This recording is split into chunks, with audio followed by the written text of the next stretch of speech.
तो हमारे साथ अभी मौजूद है पुष्पा भाटिया जी। उनसे हम बात करते हैं, पूछते हैं कि उनके पास किस तरह के मरीज़ आते हैं और वो जो मरीज़ आते हैं उनको वो किस तरह से काउंसल करके, समझा करके वो इलाज के लिए तैयार करती है। हम सबसे पहले आपका इंट्रो। मैं डॉक्टर पुष्पा भाटिया हूँ। मैं गवर्नमेंट सर्विस से रिटायर हुई करीब 16 साल पहले and I was a senior consultant eye surgeon in Balrampur hospital. लेकिन अपने रिटायरमेंट के बाद मैंने ये महसूस किया, कुछ कैंसर एक्सपीरियंस परिवार में होने की वजह से मैंने ये कमी महसूस करी कि इन कैंसर पेशेंट्स को इलाज के अलावा भी बहुत कुछ ज़रूरत होती है, जो कि बहुत अच्छे डॉक्टर्स हैं, सब बहुत अच्छा इलाज करते हैं, लेकिन उनके पास इतनी समय नहीं होता कि वो ये सब चीज़ों के बारे में भी सोचें और करें। तो हमने ये संस्था ज्वाइन करी जिसका नाम है can kids, kids can. Can kids मतलब cancer afflicted kids, and kids can means even those children who are afflicted with cancer, they can do everything which a normal child can do. तो हमारा ये काम है कि जब ये patient आ जाते हैं अस्पताल में तो वैसे ही घबराए होते हैं, बहुत 10 जगह से होके आए होते हैं, उनके पास रुपया पैसा कुछ बचता नहीं है ज़्यादा करके। तो ऐसे लोगों को, इन लोगों से, हमारी अपनी संस्था के लोगों से मिलवाना जिनका कैंसर एक्सपीरियंस है।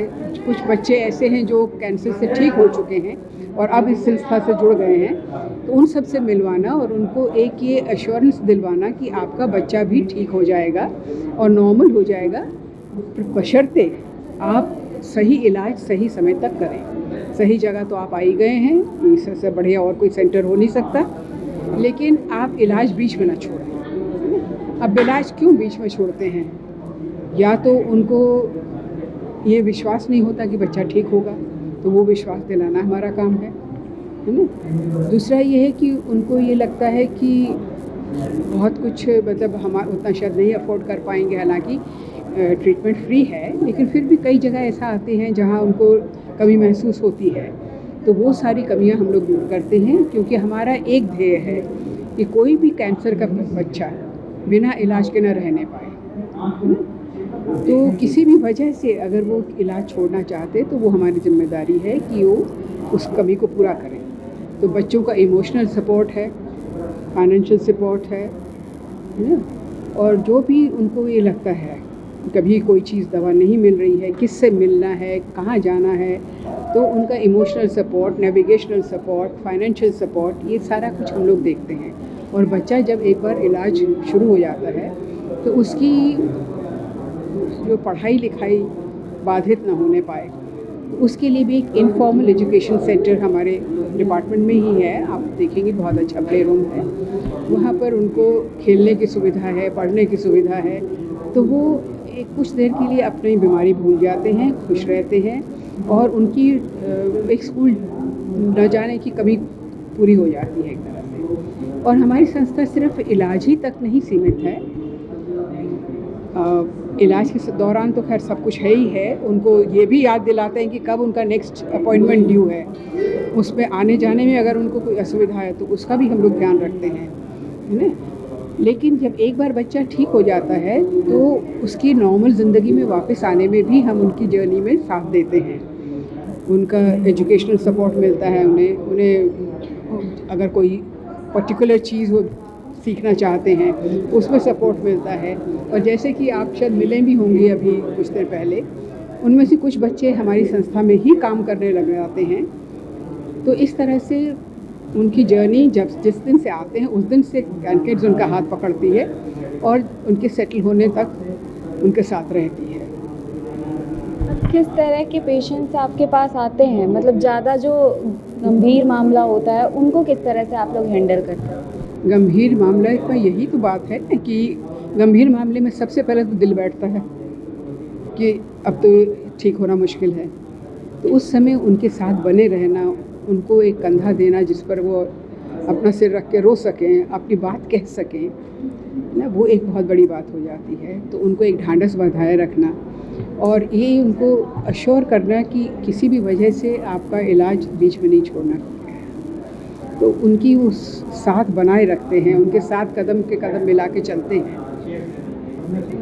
हम लगभग आपकी संस्था में अभी आपके साथ कितने सारे लोग जुड़े हैं? इस वक्त वैसे तो ऑल ओवर इंडिया है, काफ़ी सेंटर्स हैं, करीब 400 सेंटर्स हैं, लेकिन हमारे इस KGMU में ही करीब 10-11 लोग लगे हुए हैं। और कोई एक लड़की है जो इनकी एजुकेशन का देखती है, एक स्पेशलिस्ट है न्यूट्रिशन की, क्योंकि कैंसर के दौरान इन बच्चों का खाना पीना बहुत बाधित हो जाता है। उनको खाना अच्छा नहीं लगता है, या वो बस पेट भरने भर का खा लेंगे, लेकिन वो उनके लिए ठीक नहीं है। तो उनको एक पूरी न्यूट्रिशनल काउंसलिंग देना कि किस तरह से देना है, और खाने की हाइजीन भी बहुत ज़रूरी है। ऐसा नहीं कि आपने कहीं से भी सड़क से उठा के खा लिया, बासी खाना खा लिया। तो ये सब न्यूट्रिशनल वैल्यूज़ के बारे में और न्यूट्रिशनल हाइजीन के बारे में उनको समझाती है, सब करती है। फिर हमारे सोशल वर्कर्स हैं, अभी आपने देखा होगा शशांक पटेल इधर हुए, वो खुद भी एक सर्वाइवर है। तो जो सर्वाइवर्स हैं उनको एक मन से इच्छा होती है काम करने की, और एक मन से सपोर्ट होता है।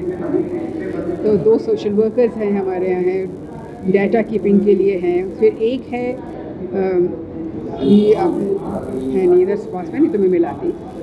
अगर मान लीजिए उनको किसी और शहर में जाना पड़ता है इलाज के लिए, फर्दर इलाज के लिए, या उनके घर उधर है, वहाँ ज़्यादा अच्छी सुविधा होगी तो वहाँ इलाज चाहते हैं, तो उसके लिए भी वो उनको यहाँ से गाइड करती हैं। और वहाँ जो हमारी टीम है उनसे उनका परिचय कराती हैं और कहती हैं आप उनसे जाके मिलिए, आपको कोई असुविधा नहीं होगी।